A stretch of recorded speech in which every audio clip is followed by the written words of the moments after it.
Hi, everyone. I'm Ken Hunt. I'm the publisher at Toronto Life. And It gives me great pleasure to have everyone here with us today for Serving Knowledge, which is a program that we've put together with the University Health Network and the Toronto and Western Hospital Foundation. This is going to be a phenomenal series all year long where we'd have guests in Toronto's best restaurants where we have great food and then also talk about the amazing things that are going on at the University Health Network. And obviously, the pandemic has made us change up that idea a little bit, but we're still in the greatest city in the world with some of the best restaurants in the world. And so tonight we're doing something really interesting, which is that we're going to have one of Toronto's top chefs, Chef Rob Gentile, do a masterclass for us on his pizza burrata, which is going to be an amazing experience. So let me tell you a little bit about Chef Gentile. So Chef is he's the chef director and partner at King Street Food Company, which is an amazing collection of restaurants, including the Buka restaurants that you're familiar with, but also Jacobs and Company, which is one of my favorite places to hang out, and numerous other restaurants as well. So Rob really focuses on traditional culinary techniques from Italy and bringing them here to us in Toronto, and using local ingredients. And his success is pretty much unrivaled in the city, including the naming of Buka Yorkville as one of the top restaurants in Canada in 2016, and making every list that Toronto Life, I think, has ever put together, listing Toronto's best restaurants. Certainly, his restaurants are some of my favorites, and I know that when people are asking me about restaurants and what's going to happen next, I'm often asked about what's next for Buka, Buka King Street, Buka Yorkville, the new Buka locations, the Buka Empire.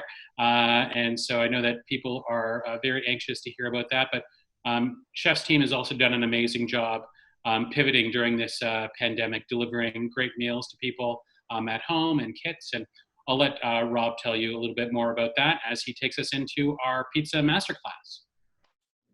Well, all right. Thank you very much, Ken, for the introduction. I mean, you're too kind. And thank you for everything Toronto Life has done and the wonderful write-up that we got I guess, a couple weeks ago online. So I'm going to teach everybody how to make pizza. And I think I've probably done it in the last 6 months a solid 100 times.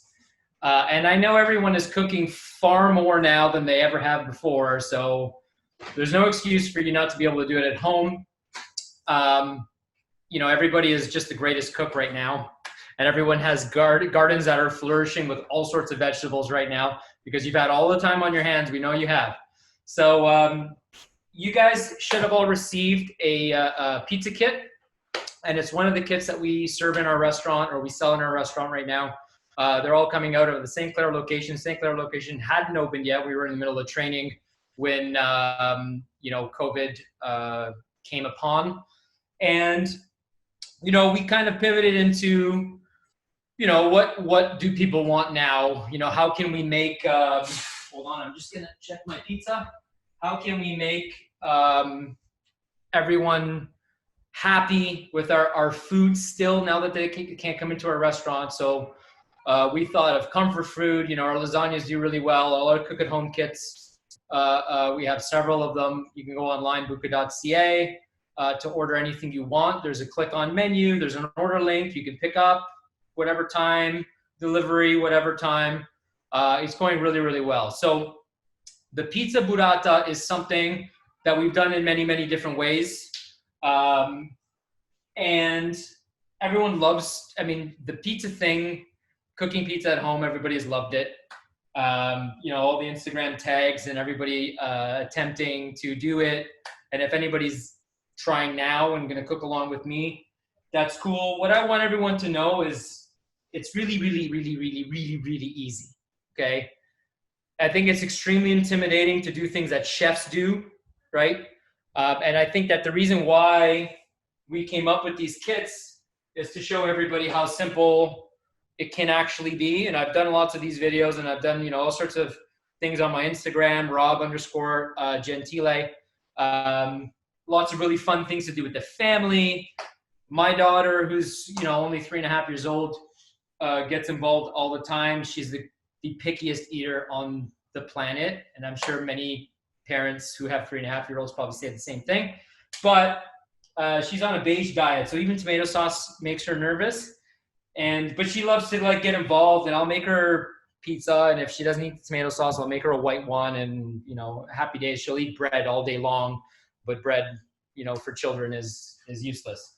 So I'm going to start off with the pizza dough, and I'm going to give you guys a few little tips here. I'm going to just do that. You might get my head cut off, but at least you guys can see what I'm doing here, okay? So I got one in the oven because I wanted it to be ready by the time I get this one in, okay? So hopefully it will be ready. But pizza oven, so oven needs to be cranked, all right? When I say that to everyone, they're like, oh my God, I'm going to burn my house down. Depending on your oven, you might actually burn your house down. So just be careful. If it starts to smoke and you've got it on its highest setting, it's probably dirty, so you need to clean it. But it should get hot. And what I mean by super, super hot, it needs to get really, really, really hot. And I'm gonna bring you, so I'm gonna use this to maneuver a little bit. You might lose a little bit of light, but what I wanna show you guys is, if you guys can see my oven, shout out to Jen Air. Okay, you guys can see pizza's cooking. I got a stone in there, okay? So it's super easy to do. Buy a pizza stone. The winner today, somebody's gonna win a pizza stone kit from Royal King. I'm not sure whether I'm supposed to tell everybody that yet, but someone's gonna win a pizza stone kit. I'll let Ken decide, okay? There it is, all right, happy days. You guys can crush pizzas and make them at home, pizza kit, paddle, everything like that. So really simple, really cheap, and really fun to do at home. You guys can do it on your barbecue because these are made for barbecues. You can do it in your oven, all sorts of really fun things you can do at home. So I got the stone in the oven. You got to get the stone super hot. That's why I'm circling back to oven temperature. Oven temperature, I got mine at 525, okay? 525 on my oven. My oven goes to 550. 500 is also acceptable, but if you can get it super hot without your oven lighting on fire, do it because it's going to make the best kind of pizza. Okay? So in your kit, you got semolina flour. Semolina flour can go into a tray of some sort. You guys can use a sheet tray or a pan or something like that. I got these little nifty aluminums. They're super easy. They're all purpose. I do all sorts of things with them. Okay, semolina flour into that. All right. So you guys got dough, and see how nice and bubbly that dough is? This dough is wet. Okay, it's very wet. It's about a 90% hydration. Now you're working with chef style recipes here. We don't mess around. Okay, 90% hydration is the deal. So it's super wet. What you don't want to do is go in and jam your hand in there, because what's going to happen is you're just going to pull out a sloppy kind of mess. So what I'm going to do is I'm going to go and I'm going to turn the container around, and I'm just going to loosen it from its edges. You see how it's pulling away? I'm going to keep turning it and keep turning it, and I'm going to loosen it from its edges. Okay? And once I've loosened it around and I know it's going to sort of come out, I'm going to tip it right into the flour. Okay? And it's going to drop out because it's got a mind of its own. It's alive. All right? So, okay, dough in your flour. And then all I'm going to do is shake it. I still haven't even touched it yet. Shake it, cover it in semolina, cover it in semolina, and shake it. So now is where you start to touch it. You're going to use your fingertips, and I try to teach my daughter that. She's 3.5, and I say, fingertips, Reese, fingertips. And she smacks it with the palms of her hand. You want to only be gentle with it and push down with your fingertips in the center of the dough, right? You don't want to push down on anywhere where you feel a crust is going to develop, right? Because you want that air to remain in there, because the air that remains in the crust is going to give you a puffy crust, okay? So pushing with my fingertips, and I'll bring it close to the camera so you guys can see. Okay, I'm going to go around. I'm going to make sure it's dusted, and I'm going to go around. And I'm not picking it up. I'm not doing anything crazy. Don't flip it in the air or anything like that. Don't watch any of those crazy videos that they have in Italy where there's like some kind of competition and there's a dude throwing like 17 pizzas in the air. We don't need to do that because we all realize we got to clean up the kitchen afterward, right? So around, and then what you're going to eventually get is it's going to stretch out on its own because it's 90% hydration and it's super soft, right? So at that point, I'm going to get my paddle, okay? Now, if you're doing this at home and you don't have a pizza stone and you don't have a paddle, a tray is perfectly acceptable. This is my pizza tray that I like to use at home. It's thin. It's been used many, many times. It's super shiny. It's seasoned. All you're going to do is just put a little bit of olive oil on that, rub it in. Okay, you can even use a piece of parchment if you want, okay? If you want to keep your trays clean, people are like that. Okay, put a piece of parchment down, and then what you're going to do is you're going to lift your dough out of here, and you're going to put it onto the tray or onto the paddle. Okay, everybody with me? I can't accept voice questions, but maybe somebody wants to pop something up in the chat, and I'll answer your questions. Okay, so paddle. I'm going to go in and get the pizza I cooked. Well, I put it in before we started. Give me 2 seconds. Okay. So I'm going to pull that out because it's not quite ready yet. It's almost ready. Okay. But we got to put another one in. So I'm going to pull it out. I'm going to rush it so you guys aren't just staring at me while I'm cooking pizza. Okay. That could use another minute, 2 minutes. All right. Now, I'm going to pull. I'm going to give that a quick wipe because of the humidity on it. Okay. Oven's nice and hot. I'm tracking 495 right now. It's set at 525. It'll get hot, but you just gotta let it. Give your oven a solid hour with the stone inside to get hot. And even if you're using a tray, a solid hour. Let that thing get hot. Don't even open it. Okay. Pizza needs hot, hot, hot oven. So you guys can see the tray. You guys can see the pizza. All I'm gonna do is lift it out. Okay. Shake all the flour off and put it down on that tray. Now, this is where the chef technique comes into play. Okay, can you guys see? You guys can see, right? All I'm going to do is put it over the edge of my hand, and I'm going to stretch it, because it's super soft, once around, and put it right back down again. Right? Again, super, super, super soft. Right? And as you guys can see, just by the tips of my fingers, I'm pulling that dough right to the edge. Okay? There you got a round pie. Now, don't worry so much about the pizza being perfectly round. You don't need to do that. Don't stress yourself out. Whether or not the pizza's round or not is not going to make it taste any different, okay? So on the pizza, I'm gonna go tomato sauce, okay? And that all came in your kit. Tomato sauce, go 4 spoonfuls, okay? I'm gonna spread that tomato sauce around, leaving a crust on the edge, okay? I'm gonna throw basil leaves down because I just like them to be cooked in the oven. You guys can throw it on when it comes out of the oven, whatever you like, okay? Olive oil, it's in your kit, okay? A good glug of olive oil, and then that's gonna go in the oven, and that's where it's the trickiest. I've done a million of those. Getting it off the tray onto the stone will be your biggest challenge, okay? Good luck. Send me videos. Just get it on the stone. Don't miss, and you won't have a problem, okay? So when I'm putting it in the oven, you got to work quickly because what you don't want to have happen is the dough sit on the paddle, okay, for too long. And it starts to get humid, and the dough's wet, right? I mean, the only dry ingredient is the flour that you put it in. You put it onto the paddle, And then you're a ticking time bomb, right? That flour is going to absorb the liquid from the dough, and it's going to stick to the tray. And then when you go to try to put it in the oven, it's stuck on your tray, and then you've made a complete mess, right? So you got to work quick. And then once you get it into the oven, you get your sauce on super easy. You saw I did that in like a minute, not even. It was like 30 seconds, right? You shake it, and that dough's going to slide. And then you pull the pizza paddle away, and the dough stays on the stone. Okay? So that will be your biggest challenge. But you guys can do it. Don't be afraid. It's easy. And this can work with any dough recipe. If you Google me or Buka, you'll find dough recipes online. The Nodini dough recipe that we have online will work.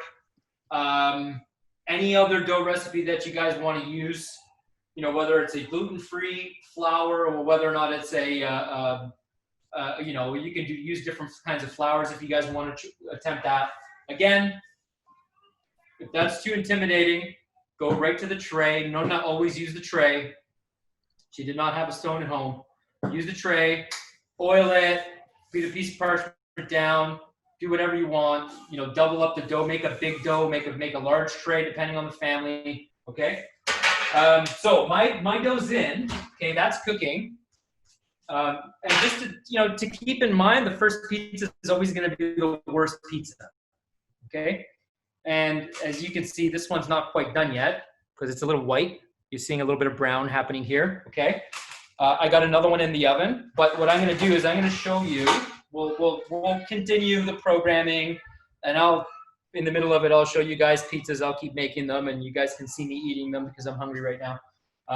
But pizza out of the oven, okay? Now, whether or not you put basil on the pizza before it went in the oven, or whether or not you like to throw the basil on after, it's all preference. Basil on after is delicious. But what I like to do is I like to get the raw olive oil out again, okay? And then you got your beautiful burrata cheese there. It's already broken up. It's all prepped for you, okay? That's the money, right? And then I'm gonna go around. I mean, it's a four-piece pie or a one-piece pie, depending on who's eating it. I just fold the whole thing and eat it, and don't tell my family, and they're gonna expect like 7 more. So burrata goes down. Olive oil, okay, always on top, okay? And then if you guys have some like finishing salt, I always have some really nice salts kicking around. No, that's not it. Okay, some sea salt here. Always just give it a quick finishing of salt. I bet you guys didn't know that, but I'll always finish with salt because it's not gonna over season. It's going to give you that burst of like, you know, deliciousness. It's kind of like it adds a sweetness, if you can imagine, you know. But that's it. Burrata pizza. I got one in the oven. Okay. You know, takes a little longer, or like we're not talking like a 1 minute duration here. It's not a wood burning oven from the restaurant that's 1,000 degrees. But I would say probably 7 to 10 minutes is kind of like your window when you're cooking at home and you have a really hot oven to work with. Convection fan on high. You want wind. You want that heat to get the brown crust. But that's it, guys. I mean, it's easy. I can make literally 130 minutes. So try it at home. Keep cooking. And let me know if you guys have any questions. I'll be happy to help and happy to answer your questions.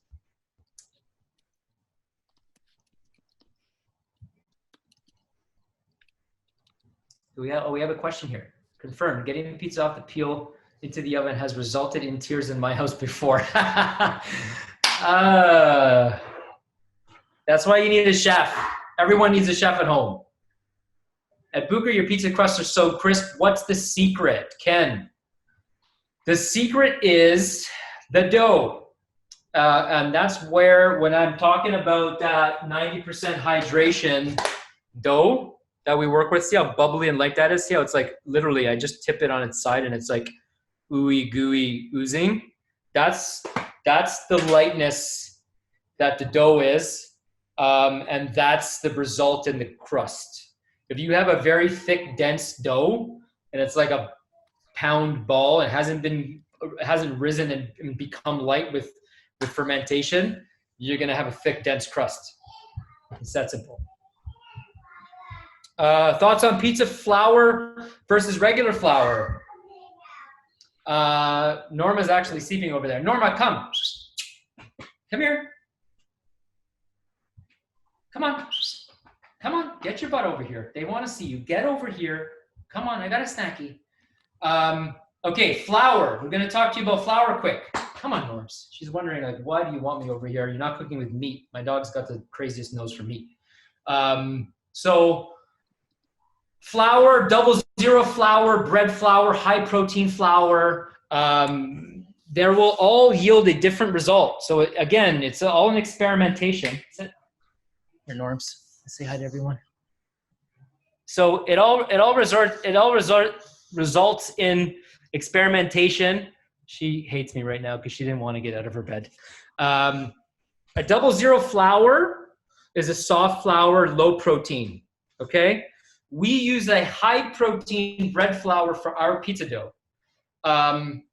And that's why you need the 90% hydration. Softer flours will require less water. But again, it's all in what you like. Different styles of pizza yield different results. So really, it's like, do you like a Ferrari or a Porsche or a Volvo or an Audi? Right? I like them all. It all depends on what I'm in the mood for. Okay? No, no. Semolina is not a missing ingredient, Kim and Neil. It's not a missing ingredient. You can use any flour you want to toss in your on your kit. We leave that to people at home. Maybe I'll start adding them in the future, but it's not necessary. I only added it into this because I'm going to be demoing with semolina, and I wanted everyone to do the same thing. Okay. It is okay to eliminate yeast occasionally, or is it mandatory? Yeast is absolutely mandatory. You won't get the rise or the crust if you do not have yeast in your dough, okay?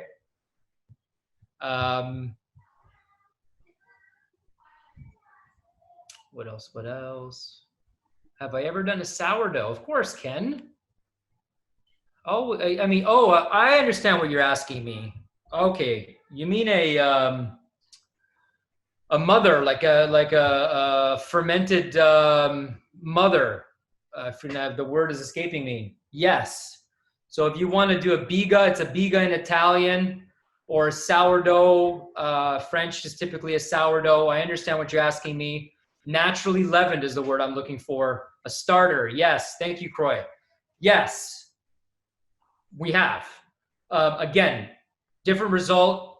You're going to get a different flavor profile from doing that. Much more challenging because the strength of your starter is going to determine how much starter you add to your large batch of dough, right? So that's advanced technique we're talking here.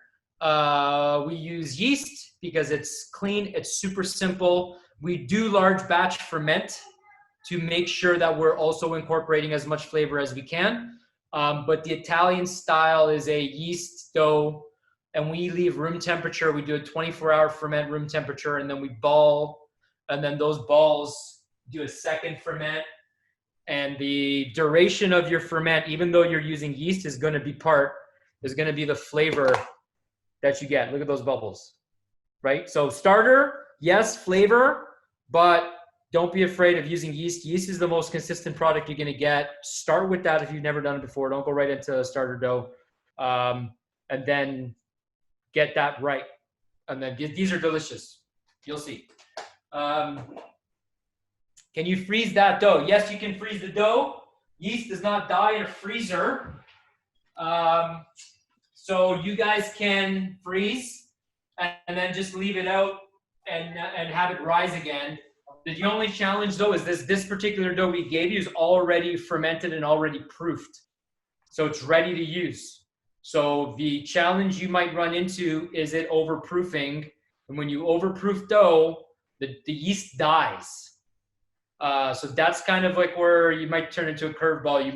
The yeast might die because it's gone already too long, okay? So Here's my pizza. I'm gonna pull it out now. Okay, that one's pretty banging. All right. Hi, Reese. Do you want to come say hi?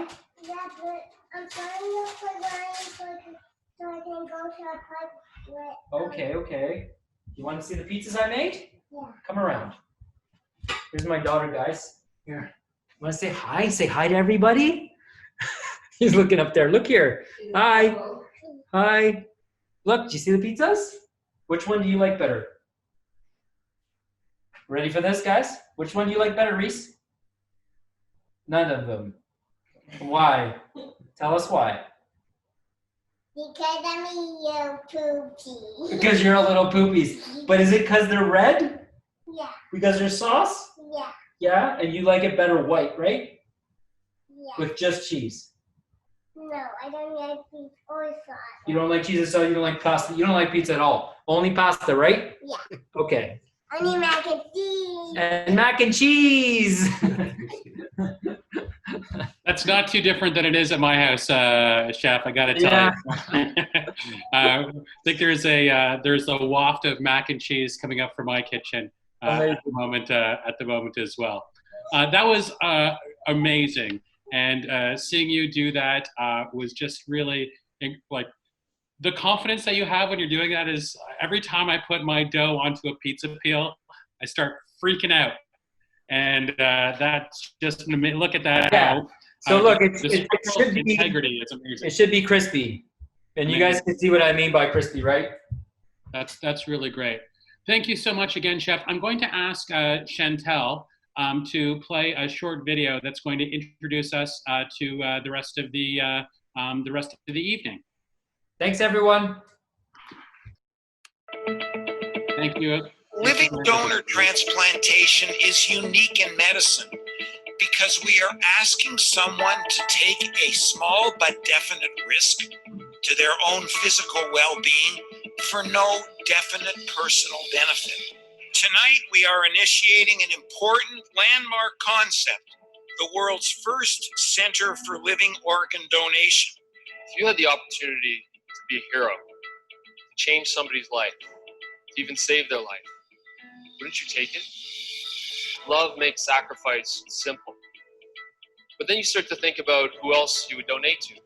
Your dad, your brother, your sister, your aunts, your uncles, your cousins, your friends, your coworkers. And that circle just keeps on getting a little bit bigger. After you donate, you realize there is no circle. But that willingness is boundless. Because you really are giving the gift of life. For Joanne, it's a story of her health, her quality of life, indeed of her very survival. For Brendan, it's a story of an extraordinary gift of love, a gift of life by an exceptional human being. It is the living organ donors who are the heroes of this story. Brendan's selfless gift of love and the gift of my anonymous direct kidney donor has been hugely transformational. It has given me so much hope and excitement for another 30 years, if not more, as a stronger, healthier version of myself. But Brendan's gift also taught me that you have to give more in life than you take. UHN is a center that has committed itself to organ donation and transplantation as a priority program. We see the work that we're doing here not just benefiting our patients, but translatable to Canada and to the rest of the world. We are the largest transplant program in North America, but we also have a commitment to innovation. This isn't simply about getting transplants done, it's about patients getting one transplant for life.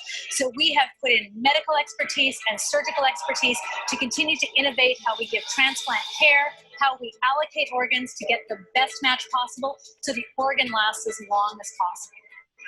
Tonight we're here primarily to celebrate Joanne and Brendan's donation and transplantation journey and their 1-year anniversary of their successful donation and transplant. But what we're also here to do is acknowledge that even though transplant is a life-saving therapy that is cost-effective and adds 10 to 30 years of life for everyone who receives it, not everyone who needs it can get this chance. Joanne and Brendan have been visionary in wanting to improve the opportunity for all patients, not just themselves. For that, we're very, very grateful. And we're using this opportunity to improve the messaging about living organ donation so that every patient who needs it can have the same happy ending that Joanne and Brendan have had.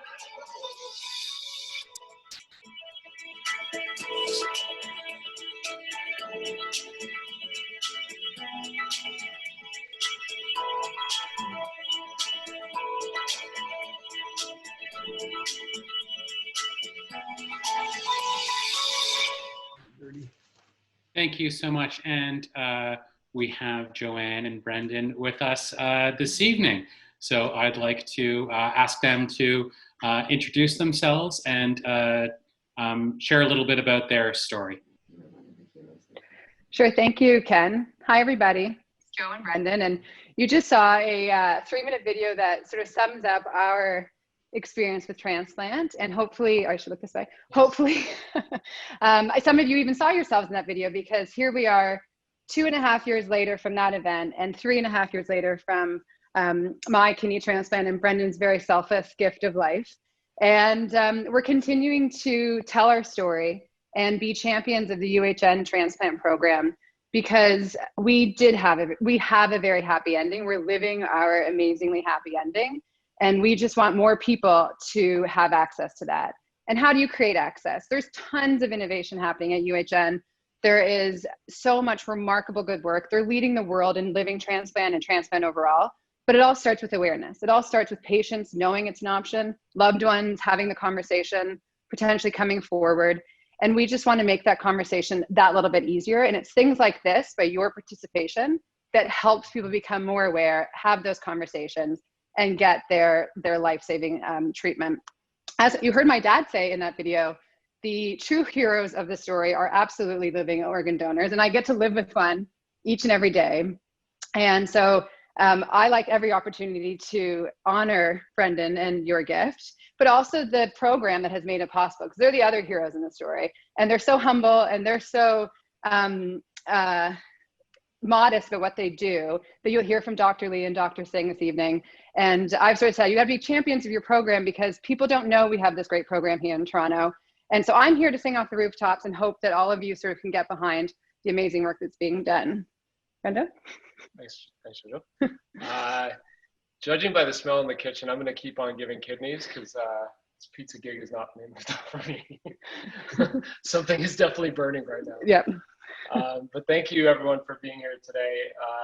And you know, I think one of the reasons we keep. Oh my gosh! It's actually the fire alarm. We're gonna go on mute. Look. Let me mute this. That's really fun. This is great. This is how you know it's live. This is a new one for virtual events. Rob, you said that is amazing. That is amazing. You guys should be so proud of yourselves.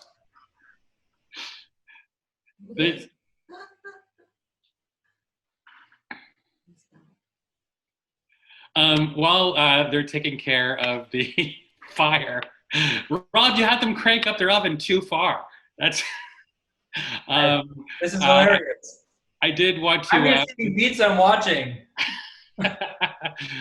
Remind everyone that there is that contest that Rob was talking about earlier to win that amazing pizza stone.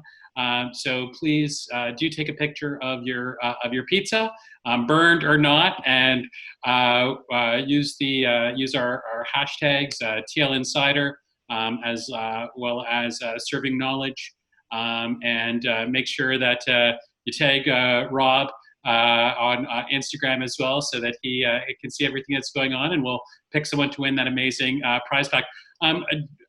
Joe and Brennan, you guys okay? Everything's fine. The house hasn't burnt down. Nothing to see here. We're good. Well, so thank you everyone for coming. And I think, you know, everywhere we go and like all the people we see and everything, we still meet people who don't know about kidney parent exchange and all the opportunities that the UHN has, and the options that UHN affords to people who need help with kidney disease. So, until we stop meeting people who haven't, explored all these options, who need to understand them, like, we're still going to keep on talking about it. And, all the people here today who many have been to our events before, keep coming, keep talking about it, and keep giving, because it's really all these innovations, all these extraordinary advancements that the UHN is making. It all comes from, private donors. We've got one of the greatest health systems in the world, but our innovation is funded by, private generosity. So thank you all very much again for showing up tonight, watching our little domestic conflagration over here, and for continuing to pay attention and speak about UHN. And thank you so much, and thank you. Back to you, and Ken. thanks to you, the both of you, and thanks to everyone, of course, for making their donation to participate tonight. And I wanted to mention that Brendan and Joanne are matching the donations from everyone this evening, doubling the impact of your donation this evening. So can really make a difference here for other people who are in the same situation. So thank you to the both of you for your generosity and for all your hard work. I'm now going to introduce two amazing doctors that we have with us tonight. I'm going to start with Dr. Jason Lee. Dr. Lee's clinical practice focuses primarily on robotic and laparoscopic surgery for kidney transplantation, kidney cancer, prostate cancer, urinary tract obstruction, as well as advanced endourologic surgery for complex kidney stone disease. He's a member of the kidney transplant program with the Ajmera Family Transplant Center at UHN. His research interests include evaluation of innovative surgical technologies, including robotic surgery for living kidney donation and kidney transplantation, as well as curriculum development, surgical skills assessment, and the use of simulation-based training for the next generation of surgical leaders. Are you all ready to go, Dr. Lee? Can you turn on your camera and say hi? Hi, everyone. There we go. You can hear me? Yeah, we can hear you. Terrific. And we also, there he is. Everyone's in their kitchens this evening, except for me. Oh, sorry, you're not in your kitchen. That's not where you cook. Still at work. I didn't make it home. Originally, so I always saw the shelving unit there. That looks more like your office. Yeah, I know. So someone else is at home enjoying Chef Rob's delights, unfortunately. So I'll have to try it later. And we also have with us Dr. Sunita Singh. Dr. Singh is the medical director of the Living Kidney Donation Program with the Ajmera Family Transplant Clinic Center at UHN. She also practices in the areas of kidney transplantation and advanced diabetes care, and completed her Master's of Science in Clinical Epidemiology and Healthcare Research at the University of Toronto.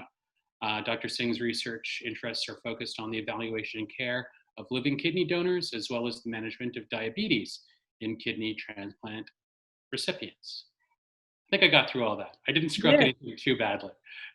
So it's so nice to have you, Dr. Singh and Dr. Lee with us this evening. So obviously we're talking about kidney transplantation and living kidney donors, which are really important areas. Maybe I'll start with you, Dr. Singh. Can you tell us just briefly, how do people usually wind up needing a kidney transplant? What are the most common reasons why people wind up in this system? Yeah, great question. So, across Canada, there are millions and millions of people who have chronic kidney disease, and a subset of those people will progress on to have kidney failure and require a transplant, a life-saving transplant. And the reason that we see a lot of kidney disease out there, and the reason the numbers are going up and up and up, is that the most common causes of kidney disease are diabetes, high blood pressure, obesity. Those are reasons why people have chronic kidney disease and eventually have kidney failure. And the reason we're seeing more and more is because those chronic diseases are becoming more and more common as well. And how would you describe, and you can hand this off to Dr. Lee if you'd like, but how would you describe the state of kidney transplantation in Canada at the current moment? Yeah, so right now, actually, from a kidney transplant perspective, the state is actually really good. Every year, there are more and more transplants happening across the country, and more people getting life-saving therapy that we need.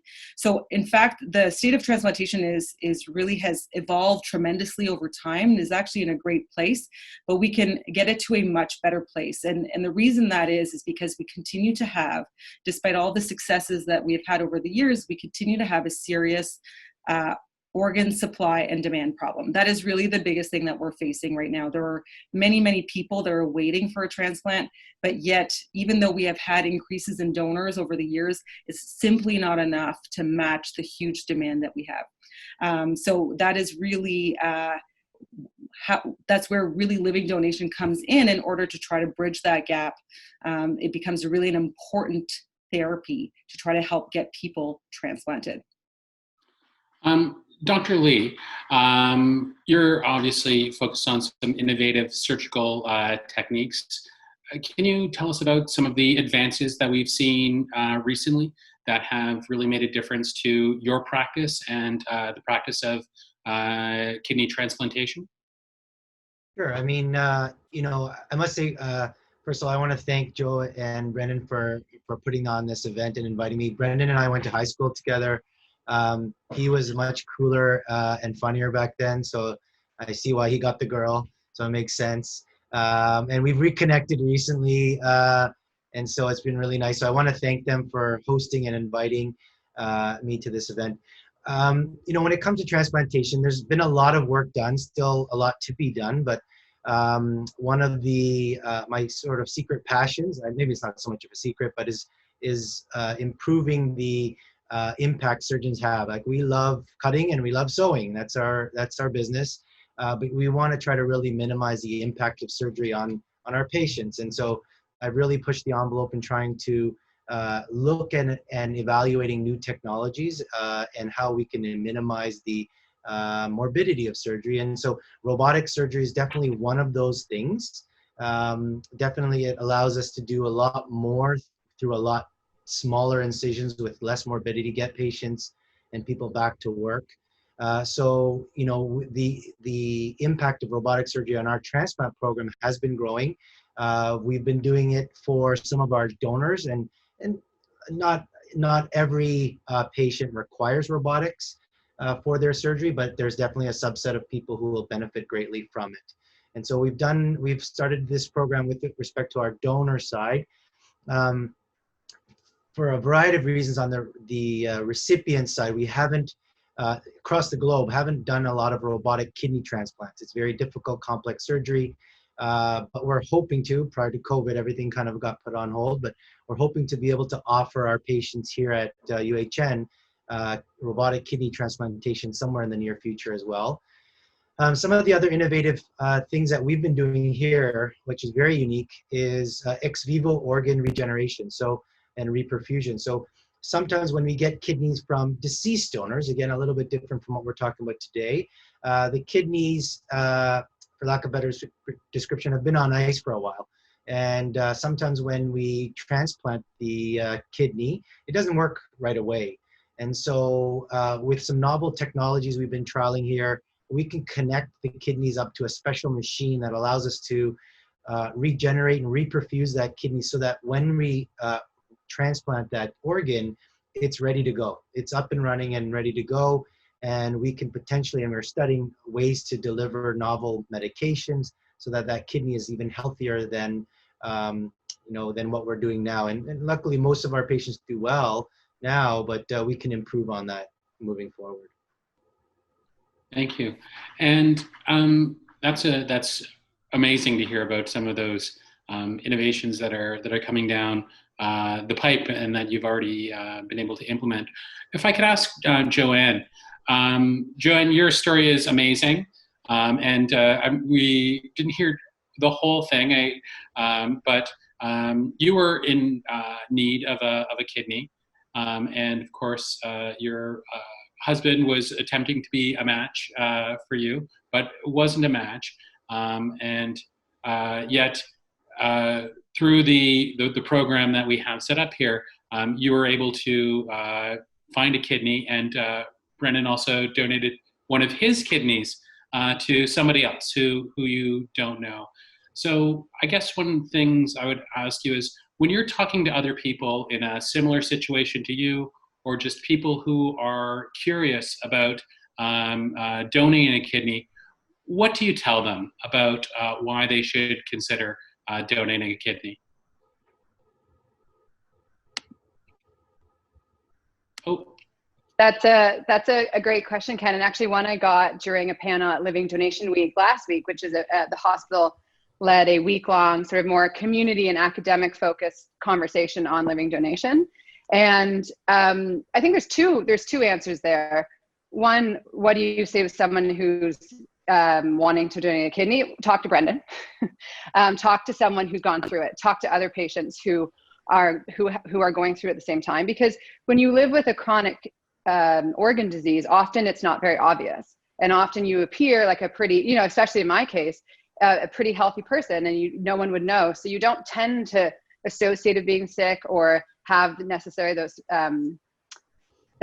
that point of view where everyone knows it. So you have to talk more. And then what the center is trying to do is help design those conversations for those that might not have a big network, or who don't know how to talk about it with their network, to give you those support. So I think number one is, as you work with your medical team, talk about it with those around you and with those who've gone through it.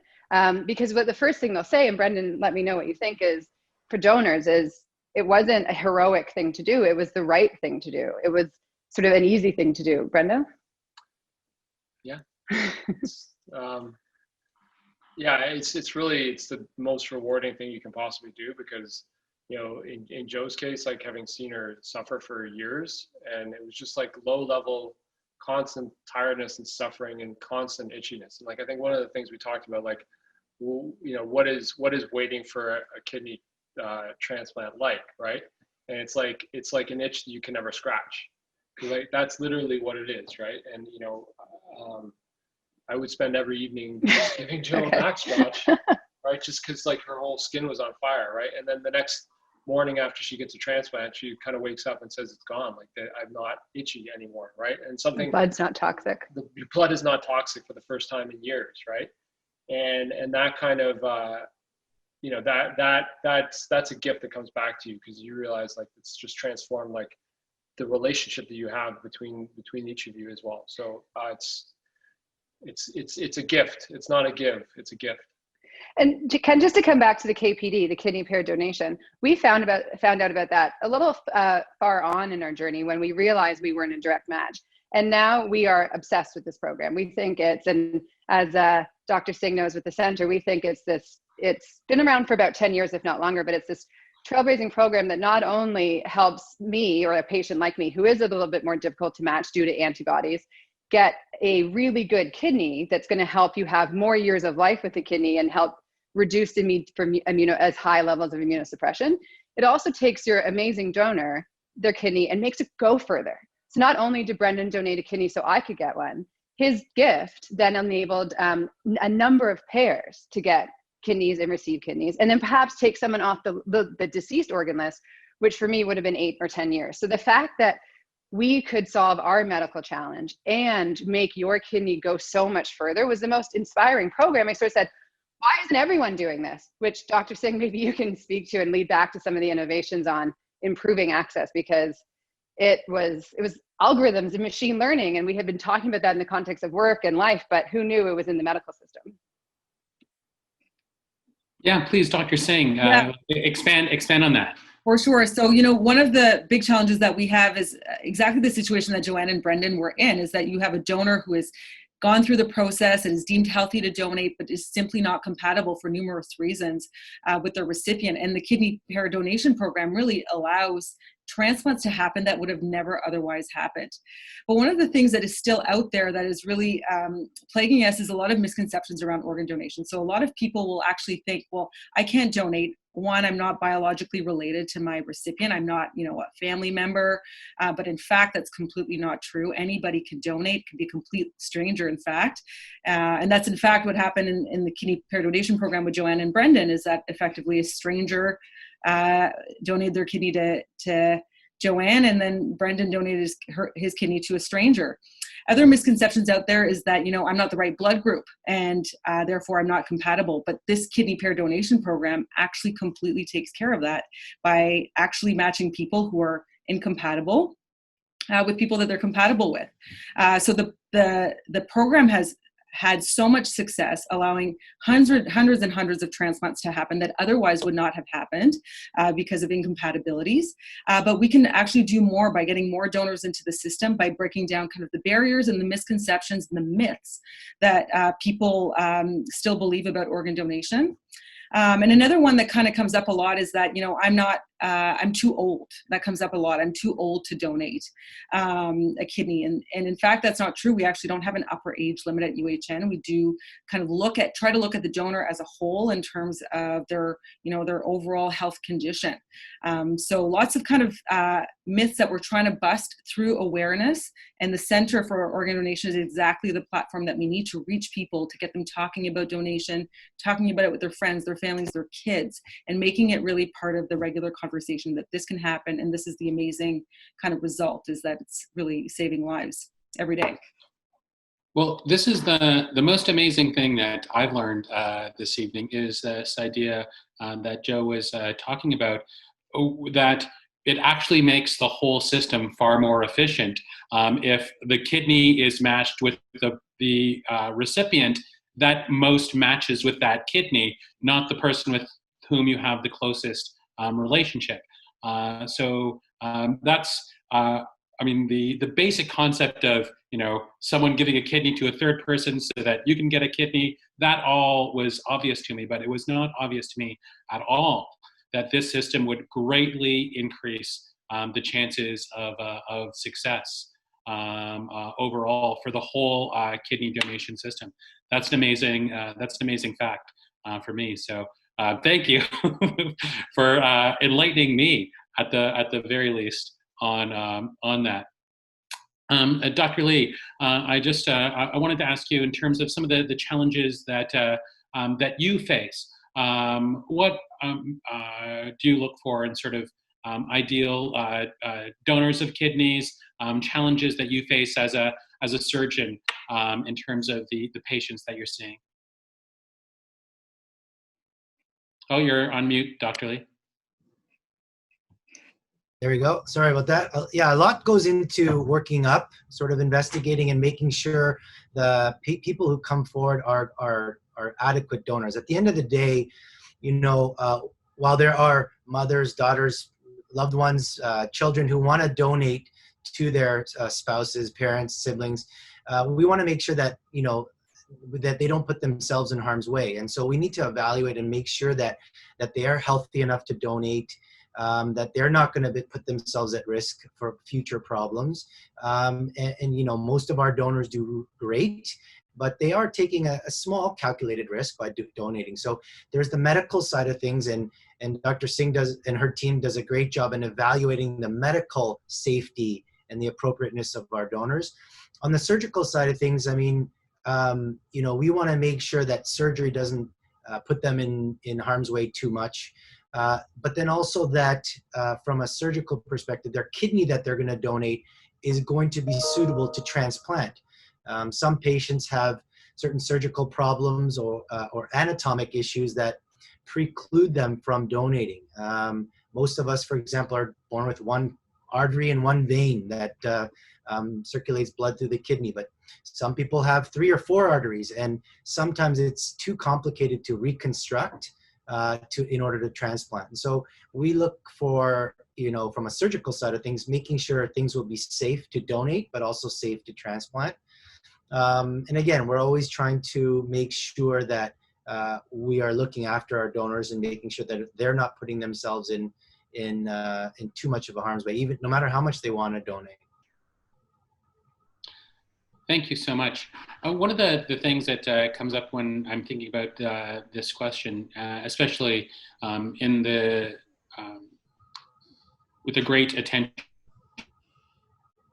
world right now on justice and access to the medical system, are there different needs for organs amongst different economic and socioeconomic and ethnic groups? And if so, why and how are we addressing needs that we have in different types of communities? Yeah, I mean, I can take that question. We know that in healthcare, there's lots of disparities, and living organ donation and transplantation is certainly an area where we also see those disparities. So one of the things that we know is that there's a higher burden of kidney disease in certain ethnic groups. So South Asians, Black Canadians, East Asians, Indigenous people all have a higher burden or prevalence of kidney disease. And so also we know that people of lower socioeconomic status also have a higher burden of kidney disease. So those people, as compared to other ethnic groups, have more kidney disease. The other thing that we know is that those people of those ethnic groups also are less likely to get a transplant, specifically a living donor kidney transplant. And also donors of those ethnic groups are actually less likely to progress to donation. And so overall, those are clear disparities in access to this life-saving treatment. So one of the things that through an initiative through the Center for Organ Donation that we're doing is called the Action Project. And the whole goal of the Action Project is, one, is to identify the barriers really kind of underpinning all of these disparities, and then two, how do we go about fixing these issues. One of the things that the common themes that we tend to see when it comes to access is that we see often a lack of awareness or decreased awareness of living organ donation in certain communities. Also, certain communities actually have a mistrust of the system. They don't believe that the system will work for them, that living organ donation will work for them. And also, too, in certain communities, there's stigma and there's shame about sharing your story. So, to go out and find a kidney donor, you have to be able to share why that is. And not everybody wants to publicly share, or even amongst their close family and friends, that they have kidney disease. So those are some of the barriers that we see, and the Action Project is trying to tackle that by really directly working with people in these communities to try to educate and raise awareness. And I think one of the things that we commonly hear is that people want to hear how the system has worked for them from people from their communities, for people like them, how organ donation has worked for them. So a big success of this project is connecting with people in those communities to spread the word. Thank you so much. I think that's it's really important, obviously. And I know that last week, I think UHN did a week-long event to celebrate living organ donation and highlight the impact the UHN to improve access in those communities. Can you share with us some of the highlights from that week, or maybe pass that question off? Sure, Jason, if you want to touch on the highlights. It was a really exciting week full of activities. So maybe, Jason, I'll let you speak to your favorite parts. Sure. I mean, I must say I was only part of parts of the curriculum that was put together. I don't know if Joe wants to comment as well, but it was the part that I was involved in was amazing. It really connected the sort of our world of transplantation and living organ donation to the community. And it was not just focusing on the sort of the medicine and the science of it, but also all the allied healthcare support systems that are required, all the psychosocial aspects. It was very well done. I was very honored to be part of it. And we touched on a lot of different aspects. And there were a lot of highlights to, demonstrating all the innovation that's going on here at UHN, sort of our role at our UHN transplant program, our role, not just locally. I must say, having come from, I used to work at St. Mike's, and I sort of got an offer I couldn't refuse here at UHN to come over a couple of years ago. And so I did make the jump. And, I think the competition in the transplant world, there's a little bit of that, that going on for sure in all of academia. But I think UHN Transplant, our program, we serve not just Toronto, but sort of the whole country. A lot of our members, Dr. Singh is one of them, that sit on panels at the national level, international level. They're at the table making these kind of amazing decisions. And so we had a lot of speakers who are making these global transplant decisions and policies sort of at our center, talking about what's going on. I was impressed. I don't know. I was part of it, but I was also an audience member as well. So it was great. I don't know. Joe and Brendan? Yeah, why don't you comment? I can jump in there, and to echo Dr. Lee, the global leadership of UHN's transplant program was definitely on the stage. And it was very, very impressive to see that not only are we leading Toronto and Ontario, our policies and our program are leading the world. And I think that's something as Canadians we don't recognize, or as Ontarians, we have a great public healthcare system, but we often think it's not, it's inferior to some of the big hospitals in the States. And we know it's absolutely not. And when you look at the rankings, UHN ranks top 4 in the world. And a lot of that ranking is because of the UHN transplant program and its leadership. So that was one major takeaway, was let's be champions of what we have at our doorstep because they're leading their world. And the second was Andre Picard of the Globe and Mail hosted a thought leadership panel with both Dr. Singh, Dr. Lee, and some of their colleagues on the leadership team of the transplant program. And one of the fascinating topics was incenting living organ donation. And because at least in liver and in kidney, the future to meet the supply and demand issue is living organ donation. It's innovating how you can use deceased organs better, but it's also, we don't want an 8-year wait list. It's getting more living organ donors. And it's there's lots of research going on that's going to say, how do we make it less risky or demonstrate that it's as low risk as possible? But it was also, how can we involve the government? Can the government change policy or evolve policy that incentivizes or at least neutralizes being a living organ donor? And I think, Brendan, what do you think about that? Because one of the things is, well, if you pay, do you get people doing it for the wrong reasons? And they put a big emphasis on like the ethics of incentivizing. But on the flip side, you often hear from living donors that more people should do it because it's this great thing to do. And it's this very interesting debate that happens in the community, medically and ethically, that as outsiders, I thought it was really engaging. What do you think, Brenda? I'm not getting into that. Yeah, I mean, I think there's certainly, yeah, I mean, as a donor, you kind of just want to leave it as it's just something that you do and give. And, certainly, it's not something that you ever do for a reward, or nor should it be, right? So, certainly there could be tax structures and everything else kind of like that put in place, but I think from a personal perspective, it's just not necessary. I think it's really just about people understanding like how amazing it is to give, that they'll do it, and that's the biggest payback. It's the only payback you need.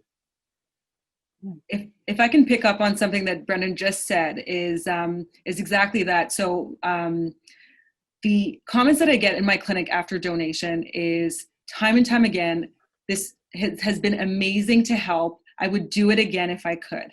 And in fact, we actually have numerous donors in the program who actually first started off by donating a piece of their liver to help somebody in need. And then the experience was so rewarding for them that they are now stepping up and have already stepped up to donate their kidney. And so you can we have numerous, not just one, not just two, but many people like that who have done that. And that is kind of a comment that I get all the time in my clinic. I would do this again if I could. We only have 2 kidneys. Unfortunately, you can only give one. But it's a really, really rewarding experience to not just help someone, you're effectively saving somebody's life. It is one of the most satisfactory kind of experiences that people will ever kind of be able to live. So just to kind of echo on what Brendan said, it's kind of in you to give, and people really feel amazing doing it. So we're going to, as everyone knows, they are welcome to ask questions, and some people have already been putting questions into the chat. But one I think that's on everyone's mind when it comes to kidney donation is, what's the effect on me to live the rest of my life with only 1 kidney? How much of a risk am I taking if I donate one of my kidneys? Yeah, so that's a really good question, and one that really comes up all the time, as it should. One of the reasons we have such a rigorous evaluation process is that safety of the donor is paramount. So what we're doing by selecting donors is that we're taking people where their risk is extraordinarily low. There's no surgery that is ever going to be 0 risk. So that is kind of obvious, but through our selection process and through our selection criteria, we are picking people where the actual long-term effects of donating kidney on their long-term health are extraordinarily low. So where their odds are overwhelmingly good of living the rest of their life with no kidney issues whatsoever. So 99% plus chances of going through life without a kidney issue. So in fact, the long-term effects over the long term is that this is a very, very safe procedure, extraordinarily safe procedure. And that's in part because we are selecting very healthy people to proceed. And in fact, not only is this a low-risk procedure, the psychosocial and psychological benefits that many people experience, almost everybody experiences post-donation, is also part of the equation. And we're looking at, when we're assessing risk, we're looking at how much is a reasonable amount of risk to help somebody that you love, or help a stranger, or help someone in need. And so part of our program is to accept people where the amount of risk that somebody takes is so low that is certainly acceptable to help someone, to save somebody's life. Thank you. I have a question here from Jennifer, but I'm wondering if it's possible, Jennifer, if you're with us and you're willing to turn on your camera and microphone, if you'd be willing to ask the question yourself, because I think it's a really interesting question and somewhat unique to you as well. If you're able to, okay, great. Yeah, so this is something I've always wanted to be a donor, both blood or organ. I'm a 33-year cancer survivor. I had cancer when I was a child. There have been no repercussions. I've had no resurgences, but I've always been told that I cannot donate. And I'm just wondering if there's anything recent in anything that's come up in any that have kind of opened that up at all for those of us who would love to donate but can't.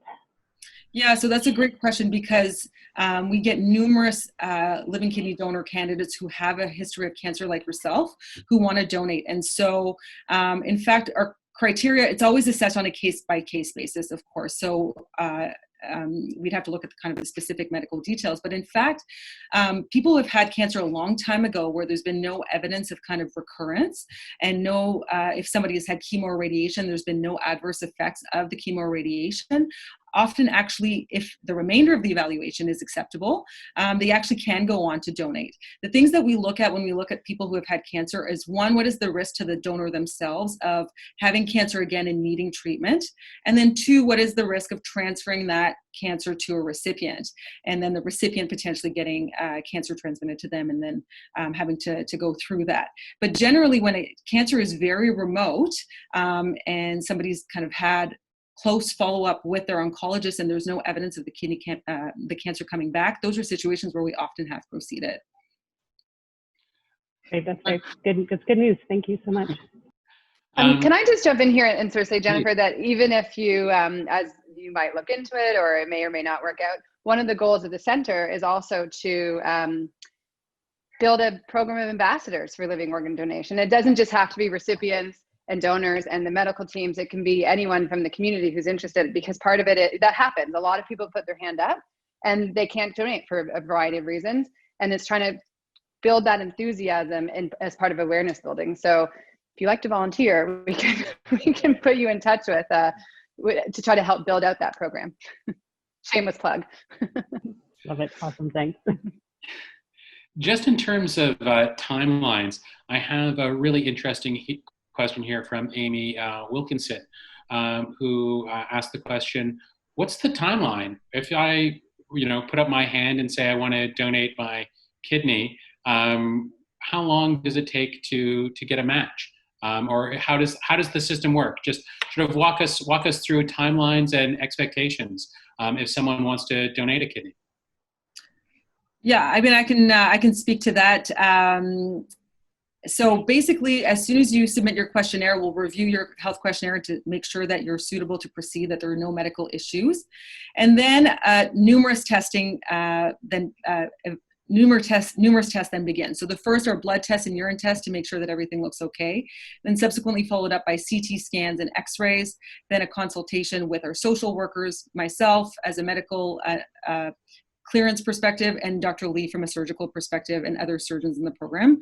So that whole process historically has been kind of something that has taken months, but we have worked very, very hard at UHN to really try to decrease that process. And ideally, we'd like to, if possible, go faster than 2 months. So, average 6 to 8 weeks. The only thing that sometimes can lengthen the process is sometimes we find things that we don't expect. So we might find things that, that are health concerns that people just didn't know about. And that's one of the things that sometimes comes up is you put your hand up, you want to be a donor, and then we find things that need kind of some treatment before you can proceed. And so that sometimes can lengthen the process, but generally we're looking at kind of less than 2 months. But we are working kind of every day to try to put systems in place to make this even faster and more efficient. So that is definitely top of our priority list in order to try to get donors through the process in a kind of a more expedited fashion. Interesting. And then maybe Dr. Lee, if you want to just speak to kind of the surgical aspect of it, kind of surgery and recovery that you anticipate. Sure. I think just to follow up on that point as well, I think part of it, if you're coming forward to match to a specific potential recipient, I think sometimes the delays are also on the recipient side. The donor's all ready to go, and then there's some new health issues on the recipient side that could potentially delay the surgical date. So there's a lot of things at play when we're basically trying to transform someone's life. So it can get complex at times, and so sometimes there's some delays. From a surgical perspective, once all the smart people at UHN, like Dr. Singh, give us the green light, the surgeons, we just do the surgery part. We just do what we're told. So the surgical part, it's just a matter of meeting with the donor, making sure we review your CT scan, you review your anatomy, make sure you're surgically fit to go ahead. And then it's a little bit of discussion about what the surgical process is about, discussing the risks and complications, make sure that there's no, coercion, make sure they're from a psychosocial perspective, they're ready to donate, explaining a little bit more about what life will be like perioperatively, so around the time of your surgery, how much time off you'll need. And listen, everybody is different. There are some people who are 6'5" and muscular, and they are wimps. And then you've got, other people who you'd never think would be, Ironmen, but they are out of hospital in like 2 days and they're just flying. So it's hard to predict, I must say. Men tend to be a bit more babyish than women. Thank God most of our women are donors. They do well, minus Brendan, of course.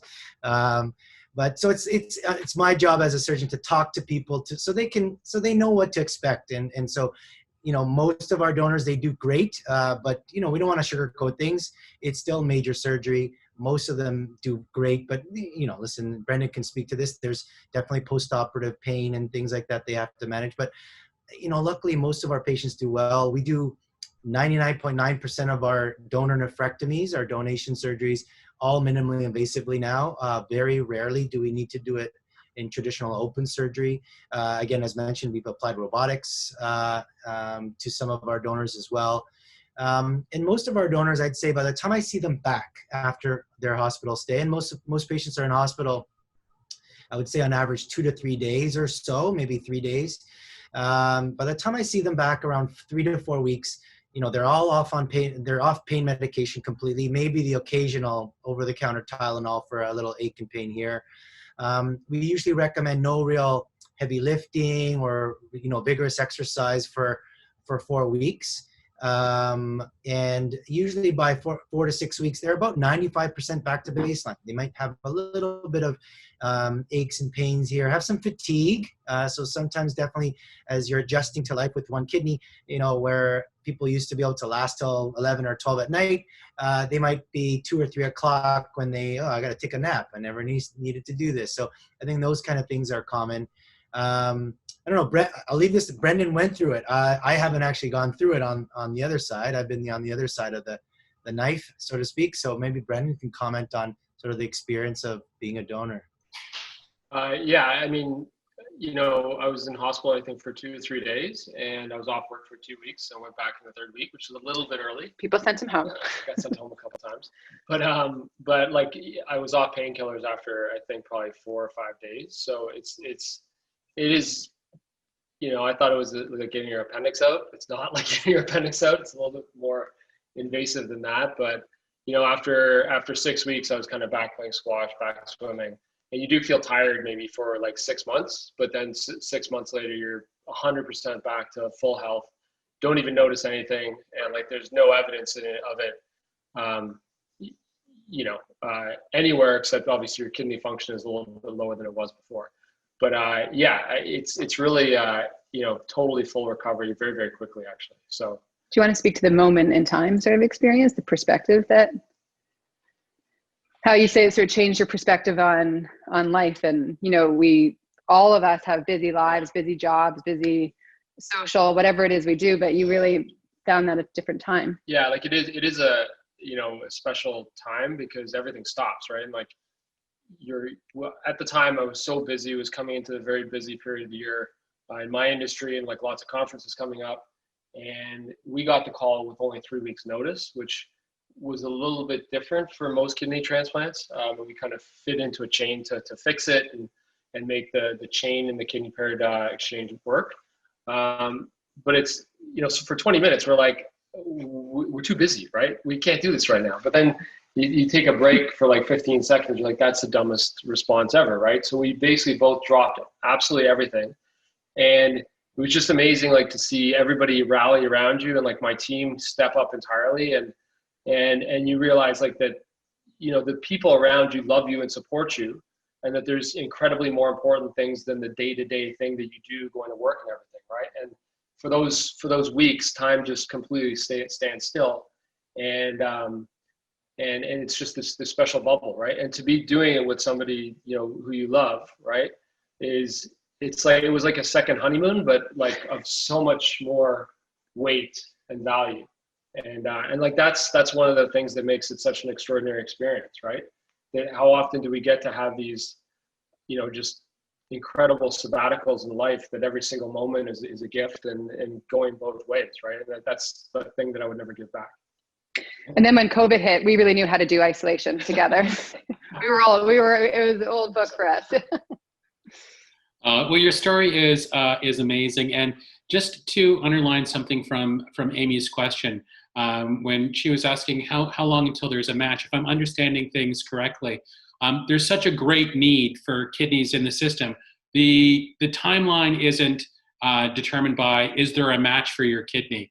If you have a kidney to donate, there is a match for that kidney in the system right now. The only timeline that really comes up is screening you and making sure you're healthy and that you're going to be fine, and scheduling all of the appointments. There's no in economics we call, there's no demand side lag here. The demand side is taken care of. It's the supply side that's the real burden. That's exactly right, Ken. There is an abundance of potential recipients. There are 4,000 people right now on the waiting list waiting for a transplant. So finding a recipient is no issue at all. We are in dire need. So yeah, the time frame is really to make sure that the donor is safe to proceed. That's great. Well, I've done a number of these talks with UHN professionals, and I'm amazed at the number of different wonderful and amazing stories that come out of UHN, the incredible people that we have working here in Toronto, and the incredible stories like Brendan and Joanne's that we have here today. As I'm scrolling through our people who are on the call today, I noticed that Raj Katari is with us.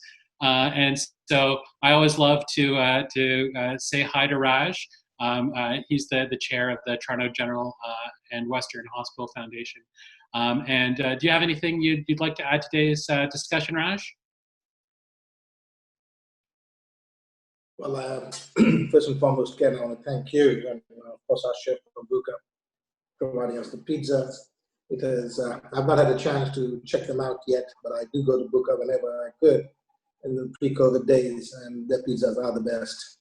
Ken, I want to thank you and Toronto Live for facilitating this, of course, and our people who are on the who are participating tonight, including Amy, Dolores, Dawn, Josh Sly, Dennis, and Louise. They've all been party to make these things happen. And of course, the Young People's Collective, some of the members who are around here, I want to thank them for being such active participants. Dr. Lee and Sunita Singh, it has been wonderful to hear you, and I hope we get more opportunities to interact and to bring the story of Brendan and Joanne out there. Joanne is very actively engaged in the foundation. She's a very active member of our board, and of course, she's the champion of the transplant program. So all I can say is, guys, spread the word of the work that has been done. We have the 4th best hospital in the world, amongst the top 10, and the only publicly funded hospital, and we should all be proud of what we're doing here. So again, thank you, Ken, for allowing this to happen. It is truly tremendous. Thank you. No, my absolute pleasure. And of all the things that Toronto Life is involved with, this is one of the ones that makes me the most proud. It's been an incredible partnership with UHN and the foundation, and I'm just really proud that we can be a part of it.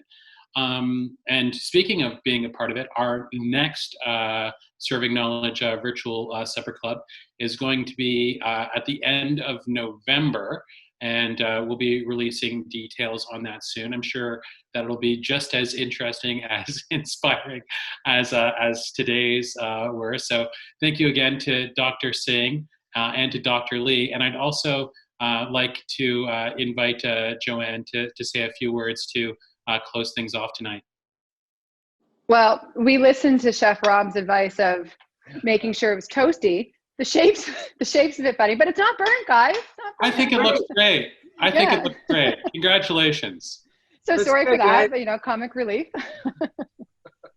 But thank you everybody for joining us, and thank you for your generous donation of being part of this evening. Thank you to Dr. Sunita and Dr. Lee. You guys inspire me. You get to work. You have the best patients. They're living organ donors, and I think that's a fascinating field you're in, and we're happy to be your champions. And thank you to the UHN Impact Collective. This is a great program you've launched this year, and I encourage everyone watching to join in November, and maybe the next guests will light their kitchen on fire as well and bring some additional comic relief to these live virtual events. Thank you, everybody. Thank you. We're going to make a requirement. Something has to catch on fire at each one of these from now on. Thank you so much. And thank you, of course, to our Toronto Life Insider members. And thank you to our team here at Toronto Life, Dustin and Jason and Chantel, who make everything run on our end and to rein me in and get me to the places that I need to be on time as well. So thank you to them. And thanks to everyone. So please don't forget to post your pizza photos.